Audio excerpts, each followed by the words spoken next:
In the book Breaking the Habit of Being Yourself, Dr. Joe Dispenza says, warning, when feelings become the means of thinking, or if we cannot think greater than how we feel, we can never change. To change is to think greater than how we feel. To change is to act greater than the familiar feelings of the memorized self.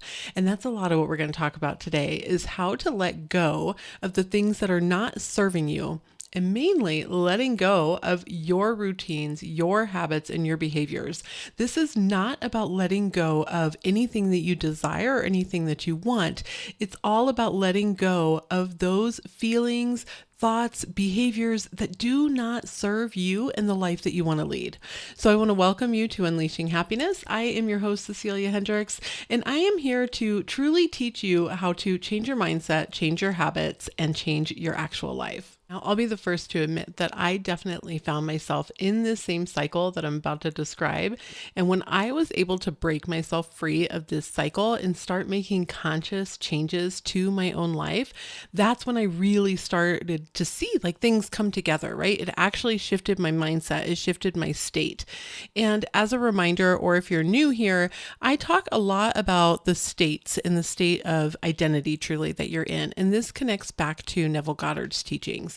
If you've never heard of Neville Goddard, he was a mystic who taught a lot about the law of assumption, and that what you assume is kind of what you get in life, and that you can direct your attention to shift the type of experiences that you're having, that you don't want to put all of your eggs into the external circumstances basket when you're allowing yourself to accept things that are going on in your life, or to let those circumstances sway your mood, right? That you want to make a choice on where you're going to place your attention or what state you're going to dwell in. And by dwelling, that means what state you're going to continually return focus to. And my podcast is designed, and all of my content, my YouTube channel as well, is designed to start to show you how to shift that mindset. How can you begin to choose where you're placing your attention so that you can live the type of life that you truly want to live? And I am certainly very into the woo-woo spiritual side of making those conscious choices. I believe that we have the ability to tap into like our true inner self and make sure that we are aligned to the type of life that we want to lead, and that we're living a life according to our own values. When we're outside of our values, that's when we feel pretty disjointed and we're not sure how to behave or what we really want. And that might be those moments that you find yourself going back and forth and being really wishy-washy. But the information I share is also very logical. I have processes that I've put up in place to say, this is who I want to be, and these are the changes that I'm going to make to get there. And I've had numerous clients who have appreciated that, to say, I like having a process, something to actually follow, to say, okay, this is who I want to be. This is what that would look like. These are the goals and the outcomes that I would like to have, the type of person, identity, and state that I would like to obtain and truly live. And here's the process to get there. So once you know what you want, here's an actual process to get there and to become that person. It really begins with your habits, and those habits can be your physical habits, the things that you're doing physically with your day, or your emotional and mental habits. So are you allowing to yourself to be swayed by your feelings? Do your feelings that pop up really determine the way that you're going to behave throughout the day? And this comes down to emotional regulation and intelligence. That's not to say, oh, you're not allowed to feel something. There's no toxic positivity here. That is to say, hey, I get to choose how I'm going to react in this moment. I may not get to choose the thought that comes up. I don't get to choose the feeling that comes along with it, but I can work on processing it so that I'm able to control my own reaction within it. And what I find when I start working with a new client is that they say, oh, well, I'm really doing all of this stuff. I do these techniques, or I focus and I have a vision board. I do scripting. I do SATS, which is Neville Goddard's state akin to sleep, which is essentially going into meditation, choosing a scene that you're going to visualize or feel as real as possible that assumes that your state, the thing that you wanted, your wish fulfilled, has already been obtained. And so when I talk to people and they're like, well, I'm doing all of this stuff over and over and over, there's a few things that I will start to recognize as I talk about their day. One, they are choosing moments to do that. They're like, well, I'm really feeling panicked about getting my ex to call me. And so since I'm panicked about that, I'm going to go do a visualization technique, or I'm going to go script something about it. And then what happens though is that as soon as they're done, they start seeking confirmation that they did it right. So they're only doing something in a moment so that they can have something in their future, versus working to actually change the person that you are, change your behaviors, your identity, and your state through the habits and the routines that you're keeping. This is exactly what I'm talking about. And so when you're somebody who's saying, I'm going to do this so that I can have something later, you're not actually changing yourself. That's kind of desperate energy. And I do not say desperate energy in any kind of rude way or being judgmental, because trust me, I have placed out plenty of desperate energy myself over the years. This is something that I struggled with because I didn't understand, if I'm doing this now, why can't I have this thing in the future? And I had to start to realize that I wasn't actually changing myself. So to change yourself is to truly change the world. When everybody says you have to start internally, this is exactly why. Going back to breaking the habit of being yourself, Dr. Joe Dispenza says, if you want a new outcome, you will have to break the habit of being yourself and reinvent a new self. Whoa, what? I have to reinvent a new self? Yes, it's truly like rebranding yourself. So when a company rebrands, they take a look at what they're currently doing and they may come up with a new logo. That's a new way they want to present themselves out to the world. They may come up with a different secondary color scheme, right? And they say, okay, here's going to be our new palette that we're going to use. This is the messaging that we want people to have when they see our logo and our content. And then they may look at the way that they're communicating out. Is their tone of voice going to change? Is the advertising they're going to use going to change? Are they going to use different imagery that invokes a different feeling than what they've had before?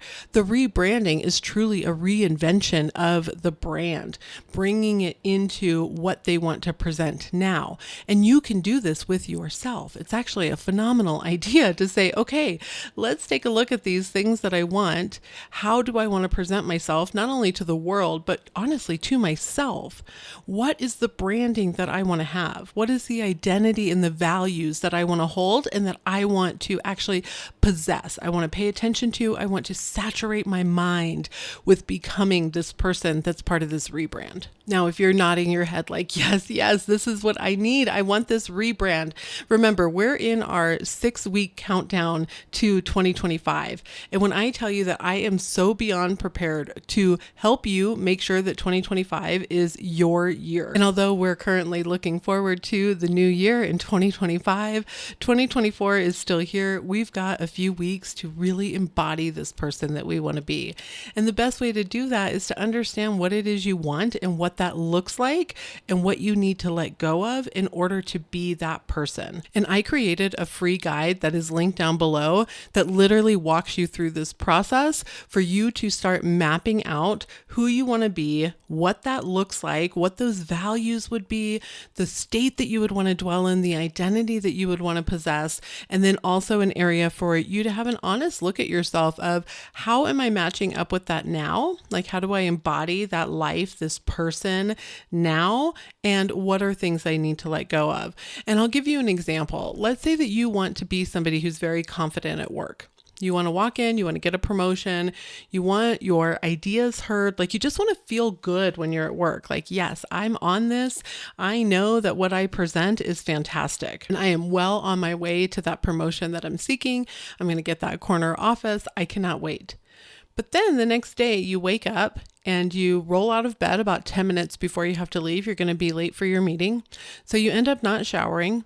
Your clothes are ones that you just kind of quickly grabbed. You don't feel overly confident in them. You just kind of feel like they just are, and maybe are not the outfit that you really would have wanted to choose because you've got a big meeting and presentation today that you didn't actually put that much effort into, and you're kind of winging it and you're a little nervous. Now, of course, for this example, I'm being rather dramatic, but I know that I've been in similar positions where I'm like, oh, I really want to do this and I want to shine in this moment, but I don't prepare myself leading up to it. I actually would create areas of a little bit of self-sabotage. And so let's say you're at work now and you need to present this and you're just not feeling your best. Now imagine had you set up a new habit and routine that the night before you created an evening routine that allowed you to go to bed earlier, that allowed you to have an outfit already picked out. You are good to go. You are ready. You wake up in time to do a small meditation, to center yourself, to get yourself showered, dressed, and ready for the day. You would walk into that meeting as a completely different person.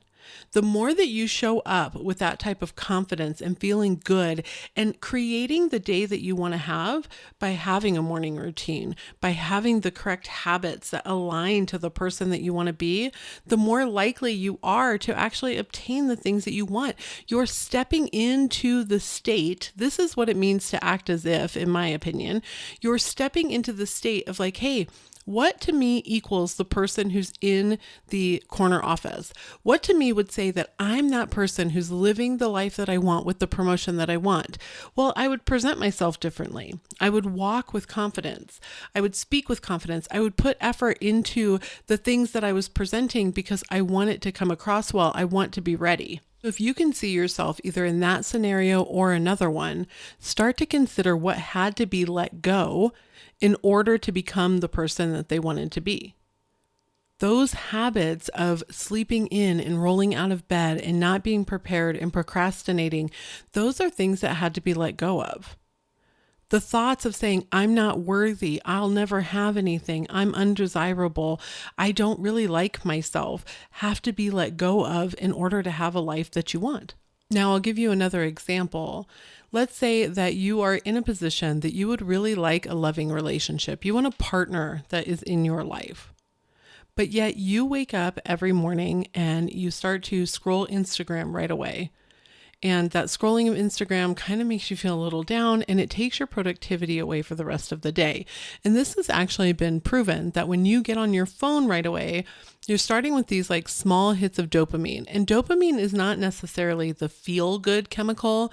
Dopamine is the I want more chemical, right? It's like, hey, yeah, let's do this again and again and again. It's anticipation.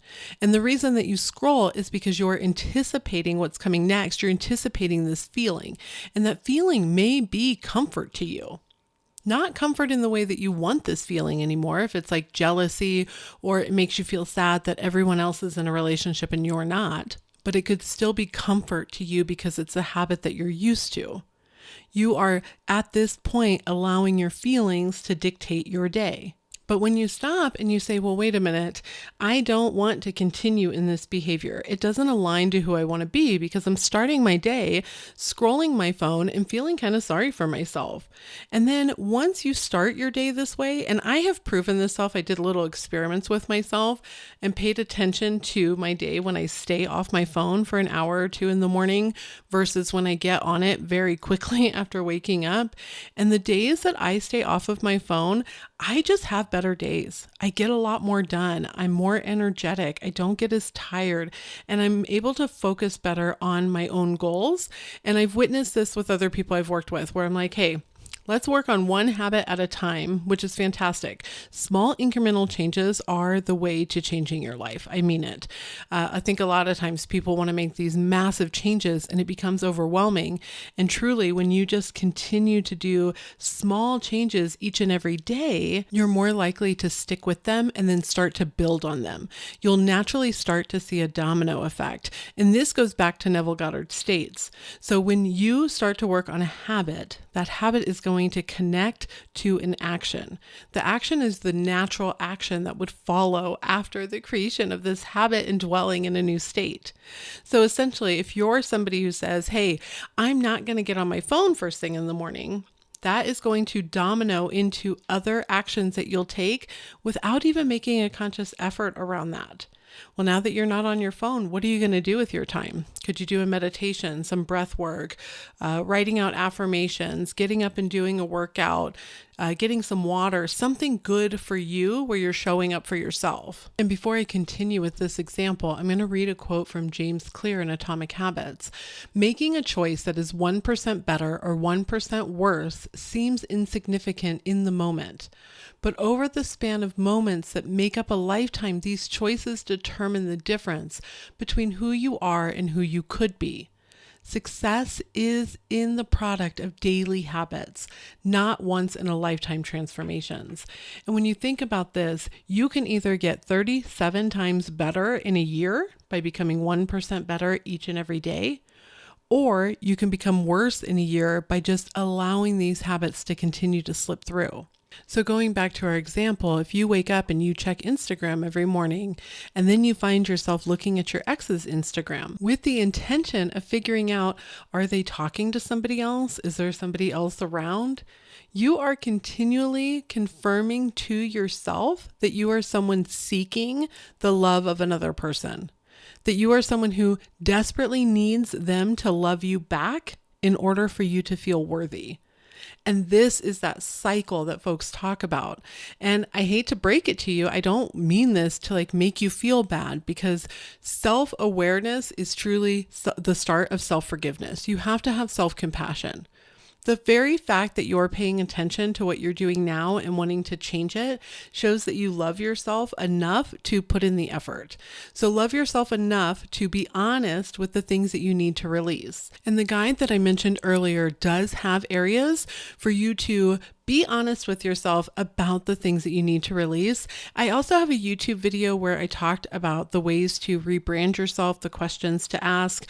I'll put the link down to that below if you'd like to review that.